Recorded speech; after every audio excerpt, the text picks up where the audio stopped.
Pai, do Filho e do Espírito Santo. Amém. Seja muito bem-vindo, querido irmão, querida irmã. É uma alegria ter você aqui conosco para mais uma meditação do Santo Evangelho.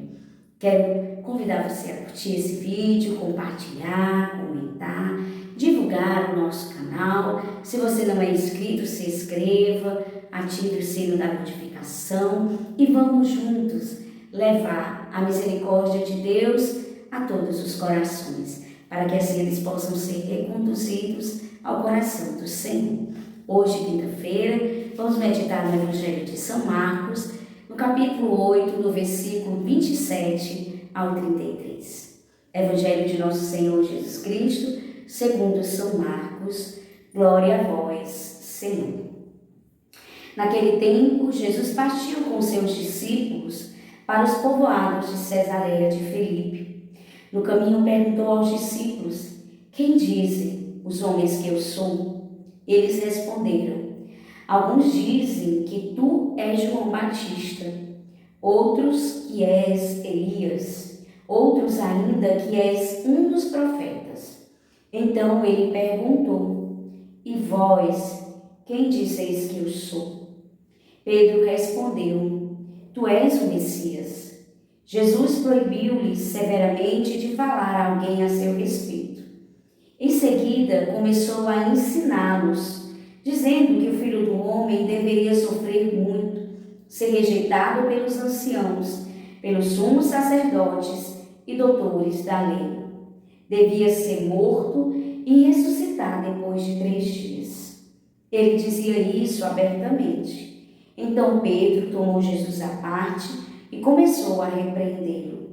Jesus voltou-se, olhou para os discípulos e repreendeu a Pedro, dizendo: vai para longe de mim, Satanás. Tu não pensas como Deus, e sim como os homens. Palavra da salvação, glória a vós, Senhor. Meus irmãos, então no Evangelho de hoje, nós vemos aqui como que um divisor na narração do Evangelho de São Marcos. Até então, ao longo de toda a primeira parte do Evangelho de São Marcos, nós vemos Jesus revelando-se como Messias, pregando, ensinando a palavra, mas se revelando também através dos milagres, através dos prodígios. É assim que Jesus vai se fazendo reconhecer como Messias, como o Senhor. E aqui, já na ocasião de hoje, finalmente Jesus é compreendido como tal, como Messias, na pessoa de São Pedro, pela boca de Pedro, Jesus é proclamado, então, tu és o Messias. Na segunda parte da vida pública de Jesus, então, ele vai revelar qual é o sentido da sua vinda como Messias. E que, já aqui, ele começa a ensinar isso aos discípulos, quando Pedro o repreende, quando ele começa a ensinar sobre tudo aquilo que ele deveria sofrer, tudo aquilo que Jesus deveria passar, Ou seja, já Jesus começa a desfazer as expectativas populares, vamos dizer assim, que os apóstolos traziam, em relação a Jesus. Compreensão essa que eles só vão ter mesmo a partir da ressurreição. E aí, então, eles vão compreender. Mas aqui no Evangelho de hoje, Jesus que se revelara com todo o seu poder, com toda a sua potência, nós vemos que a multidão já começa a se distanciar e Jesus começa a ficar mais próximo, em intimidade com os discípulos, com os apóstolos, para então, cada vez mais ensiná-los a partir daquilo que era a vontade salvífica do Pai. Então, no Evangelho de hoje, nós vemos Pedro proclamar, então, diante daquela pergunta de Jesus, quem dizem os homens que eu sou? Então Pedro, ele toma a palavra, né? Os discípulos, na verdade, começam a dar as respostas, um diz que é João, outro que é Elias, ou alguns dos profetas, e Pedro, ele então toma a palavra e proclama: tu és o Messias. Aqui, Jesus hoje traz um ensinamento muito grande para nós. Primeiramente, que nós não podemos viver a nossa experiência pessoal com Jesus a partir daquilo que os outros dizem, a partir daquilo que nós ouvimos os outros falar, a partir daquilo que nós vemos os outros proclamar, ensinar, partilhar, né? Mas Jesus, ele faz diretamente essa pergunta para os apóstolos, ele interpela, ele não quer saber, né? E vós, que dizeis? Quem dizeis que eu sou?